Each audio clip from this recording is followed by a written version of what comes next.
Okay, so this is the fourth book, The Song of the Spirit. Let's show it again.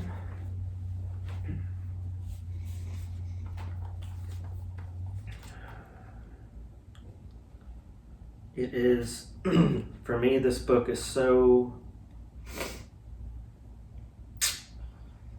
kind of controversial that I didn't write anything on the back about what the book is actually about. I instead wrote a poem that I used on the back. So anyways, this is called The Season.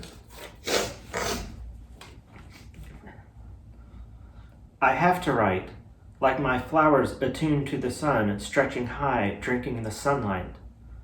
But now there are weeds in those beds, and those books that I've purchased with every intention of reading, and those movies that I've rented that I want to watch fall by the wayside.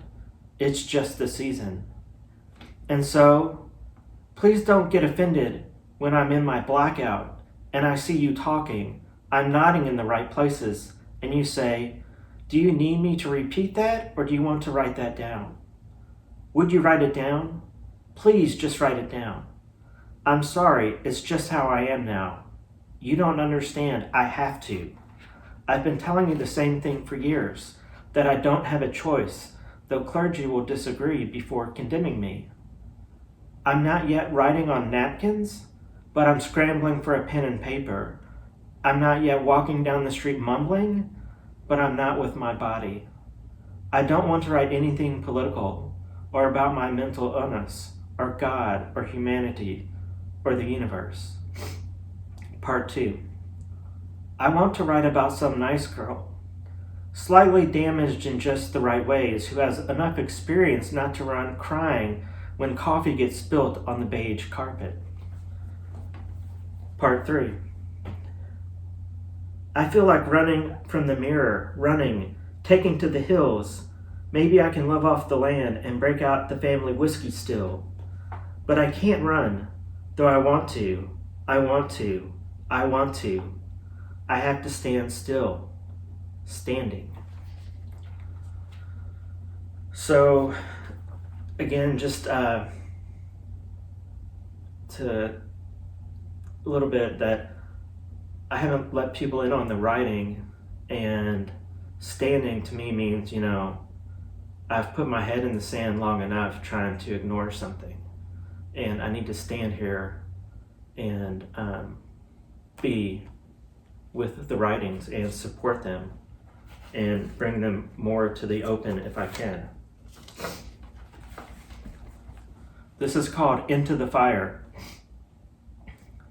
The day's latest war. Let's just be clear. We're not fighting over land and resources or security or ideology or theology. We're fighting over pride.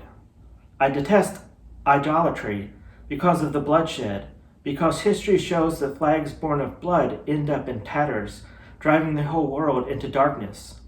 Pride and violence will never achieve justice, as it never has before.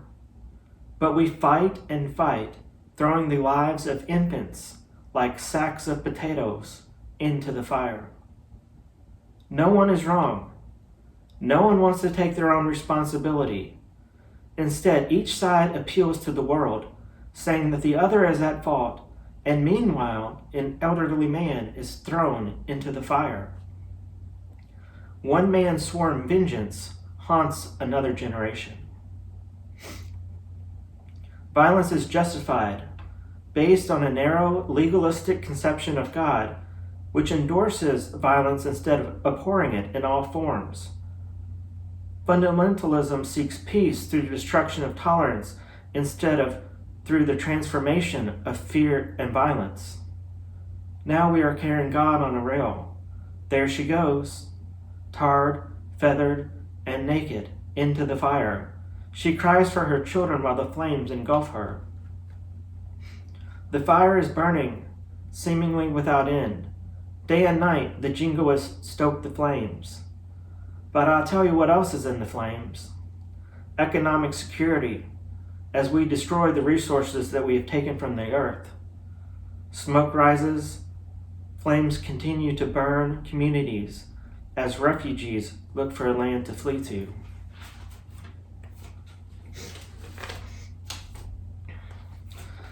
Okay, this is called What Will Save the Day? What will save the... it's called What Will Save the World? All people and nations want a peaceful world. We violently disagree and do horrible things to one another in the name of God. But I still have hope for our beautiful humanity. The world tells me things that aren't true, things that the world considers true. The world tells me that I can't change it, even though I change it in some way every day. It tells me I'm inadequate, that I'm not enough. The world laughs at me. Part 2. Here is my advice to the dreamer.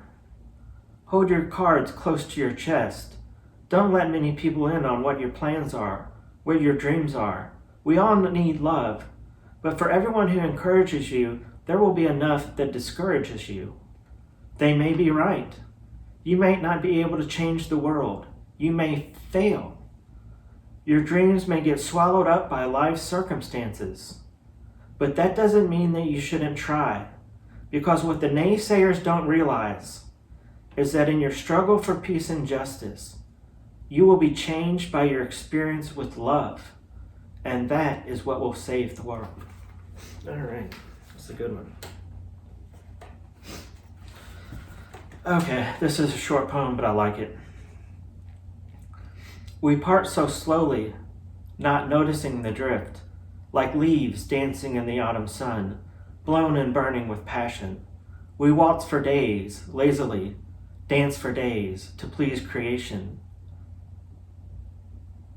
Be careful that unshed tears don't turn into bitterness and fear. Don't let dust turn into years. Love again, madly, passionately, and with reckless abandon. All right, this is called Curtain Call number 2, Joy. This is a good poem to end this section with. Joy.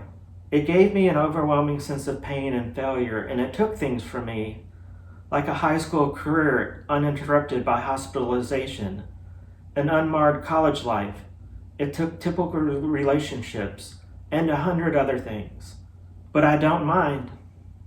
I would give it those things again, those years, those fearful, awkward years. I don't want them back. They have disappeared into the sands of wisdom. But there is one thing that it took that I have fought for. For over a decade I fought, and if it's in my power, I'll keep it. Something that I had so briefly, that I fought to get back and have it now, that most special thing, and I don't plan on having it taken away again. That thing is joy. The fulfilled smile on the Buddha's face, a quiet happiness, a deep sense of peace. I had it once, during the summer of 2001, but it was smoked away, it was drunk away, and a year later mental illness completely took it away.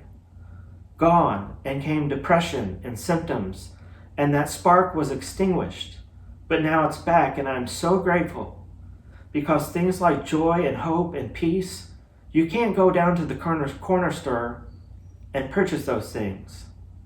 They're so necessary for life. Like water, bread, and laughter. Ultimately, I think that is what recovery is. Getting back slivers of hope and love, and over time it comes together. That joy, by facing fears that stand in the way of getting back eternal attributes, things of the spirit, that the disease takes, things that the illness takes, that it does not want to easily relinquish.